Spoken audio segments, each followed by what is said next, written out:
Right now, your brain is doing something fascinating. It's predicting the future. Not accurately, mind you, but creatively. Like a Netflix algorithm that only recommends disaster documentaries. And here's the kicker. You think this is just who you are. You check your phone 17 times waiting for that text. You rehearse tomorrow's conversation while brushing your teeth. You solve problems at 3 a.m. that don't exist yet. Sound familiar? We all do this. We're all directing mental movies where everything goes wrong, then wondering why we feel exhausted. But what if I told you? That worry isn't happening to you. It's something you're actively doing. Your brain isn't broken. It's not your personality. This is just a habit, and habits can be changed. Think about it. You weren't born worrying about mortgage payments or Instagram likes. A baby doesn't stress about their performance review. You learned this, which means you can unlearn it. Chapter 1. Your plastic brain. Your brain is basically Play-Doh that thinks it's concrete. Every thought you think literally reshapes your mental pathways. It's like this. The more you walk the same path through a field, the deeper that path becomes. Here's what's wild. Every time you worry, you're making your worry path deeper and easier to walk. It's like going to the gym, except you're building anxiety instead of abs. You've become an Olympic-level worrier through years of dedicated practice. Think about something you're really good at, maybe driving, typing, or making coffee. You don't even think about it anymore, right? That's what happened with your worry. You practiced it so much it became automatic. But here's the breakthrough. The same way you got good at worrying, you can get good at being calm. You can create new paths in your mind, starting now, starting with your next thought. Your brain doesn't care what you practice. It just gets better at whatever you repeat. Chapter 2. The Fortune Teller's Curse. You know what you're really good at? Predicting disasters that never happen. You're like a fortune teller who only sees car crashes and breakups. And the weird part? You believe your own predictions. Think about last year. How many of your worries actually came true? I'm guessing maybe 5%. The other 95%? Just scary stories you told yourself. But here's what's twisted. You suffered through all of them as if they were real. It's like this. When you imagine that conversation going badly, your body doesn't know you're just imagining. Your heart races. Your palms sweat.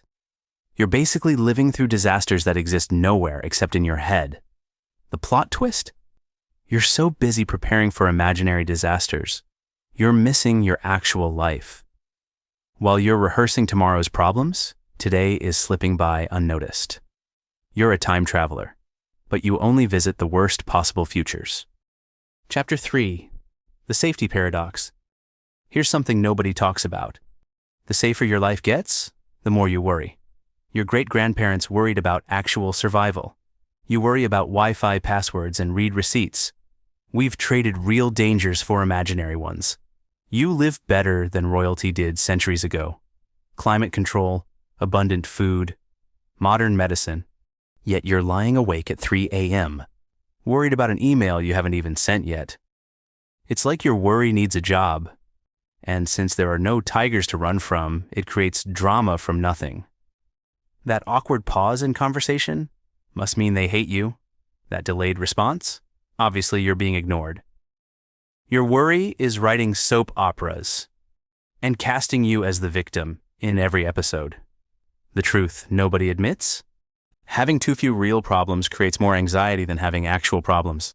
When everything's actually fine, your mind invents problems just to have something to solve. You're not built for this much safety, so you create danger where none exists. Chapter 4. The Practice Effect. Want to know a secret? You're not naturally anxious. You just practiced until you got really good at it. Like learning to ride a bike, except the bike is headed toward a cliff of your own imagination. Think about your daily routine. Morning worry about the day ahead. Lunchtime worry about the morning. Evening worry about tomorrow. You're in training. But for a sport, nobody wants to win. Every time you run through worst-case scenarios, you're doing reps. Every catastrophic prediction is practice. You've turned worry into your default setting, like biting your nails or checking your phone. But here's what's beautiful. If you can practice worry, you can practice peace. If you can get good at panic, you can get good at presence. The same dedication you've shown to anxiety can be applied to calm. You already know how to train. Now just change what you're training for. Chapter 5. The Interruption Technique. Want to short-circuit worry instantly? Give your mind a different job. You can't worry while you're counting tiles on the ceiling. You can't panic while naming every red object in the room. Worry needs your full attention, and you can redirect that attention anywhere. Here's the technique that breaks the pattern, the 5-4-3-2-1 grounding method. 5 things you can see, 4 you can touch, 3 you can hear, 2 you can smell, 1 you can taste. It's like changing the channel, from the disaster channel to the reality channel. Why does this work? Worry lives in stories about tomorrow or yesterday. But your senses? They only exist right now. When you're fully sensing, you can't be fully worrying. Try it. Feel your feet on the floor. Really feel them. Notice that?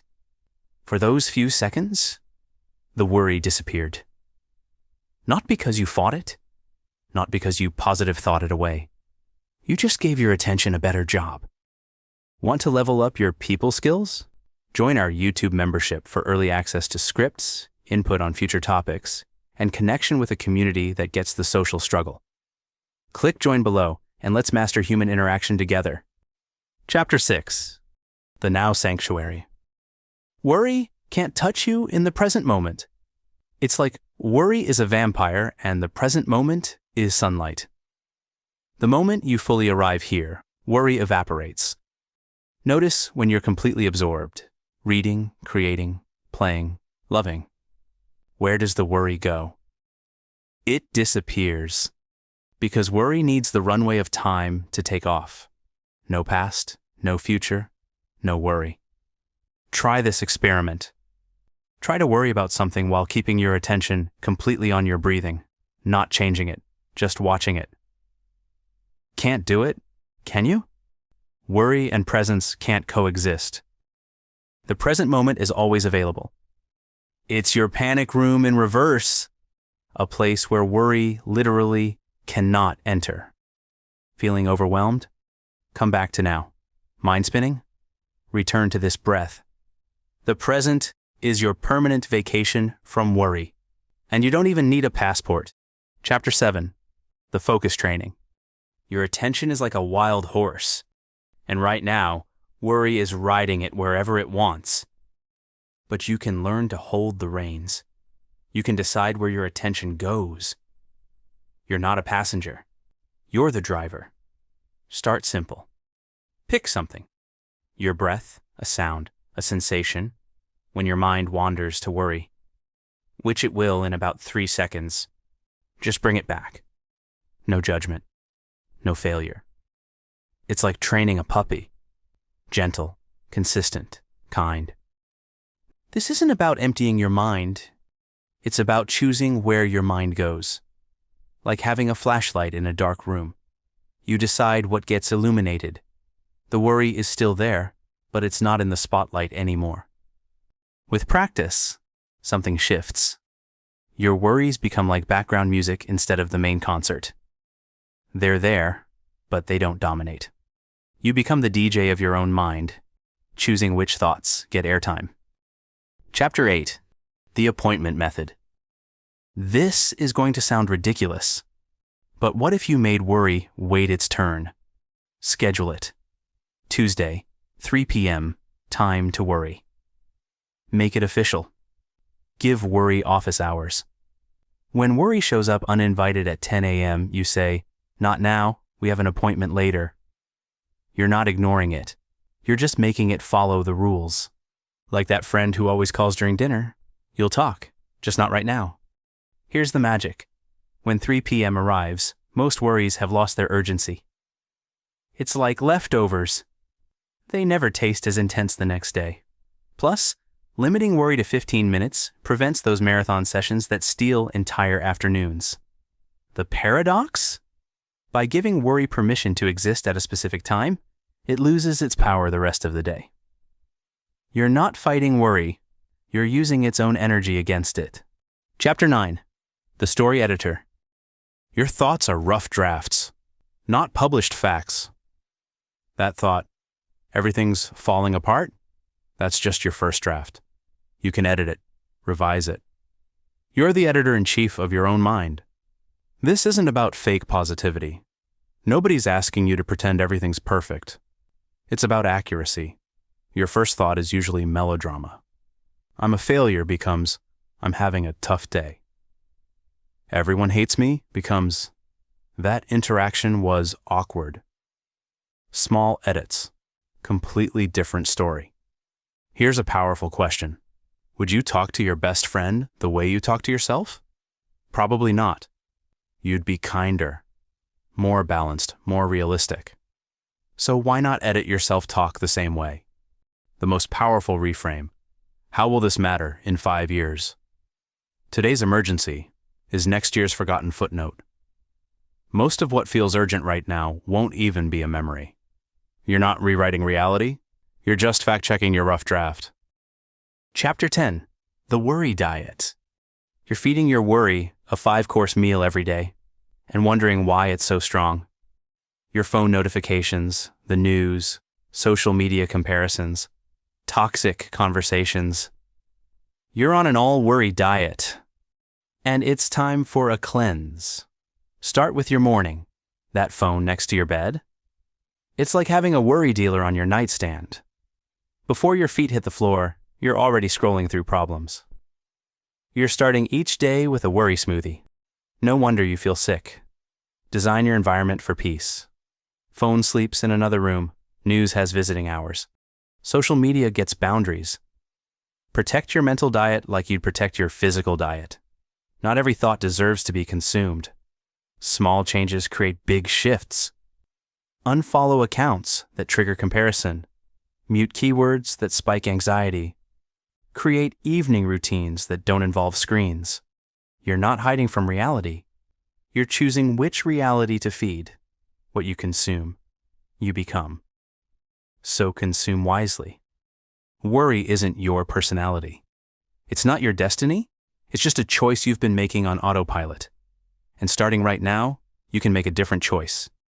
This isn't about perfection. You'll still worry sometimes. But now you know it's optional. Now you have tools. You're like someone who just discovered they've been driving with the parking brake on, and now you know how to release it. Every moment is a choice point. Notice worry and choose presence. Feel anxiety and choose breath. Catch catastrophizing and choose accuracy. These aren't just techniques. They're declarations of independence from worry's tyranny. Remember this. You spent years mastering worry without even trying. Imagine what happens when you consciously master peace. You have the same power that created the problem. Now you're just pointing it in a better direction. The revolution isn't coming. It's here. It's now. It's you deciding that worry is optional. You're not fighting your mind. You're not broken and need fixing. You're just someone who practiced worry really well. And now you're practicing something better. Learn something new? Hit that like button, share it with others, tap subscribe, and stick around for more. Got thoughts? I'd love to hear them in the comments.